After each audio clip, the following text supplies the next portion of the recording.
নমস্কার বন্ধুরা, আজকে আমি পাস্তা রান্না করব। আলু আর পাস্তা আমার কিন্তু সেদ্ধ হয়ে গেছে। এবার দেখি কি করে রান্না করি। তেল গরম হয়ে গেছে, এবার পেঁয়াজ লঙ্কা দিয়ে দিলাম। পেঁয়াজ ভাজা হয়ে গেছে, এবার 2-4টে ডিম দিয়ে দিলাম। করে নেড়ে চেড়ে ডিমটা ঝুরঝুরে করে ভাজা হয়ে গেছে। এবার আমি পাস্তা আলু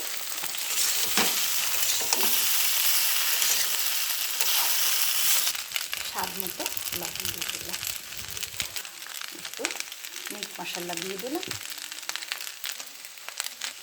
পাস্তাটা আমার রেডি হয়ে গেছে। খুব সহজভাবে আমি রেডি করেছি। এইভাবে আপনারা খুব সহজভাবে তৈরি করতে পারবেন। কেমন হয়েছে কেমন হচ্ছে অবশ্য কমেন্টে জানাবে, শেয়ার করবে।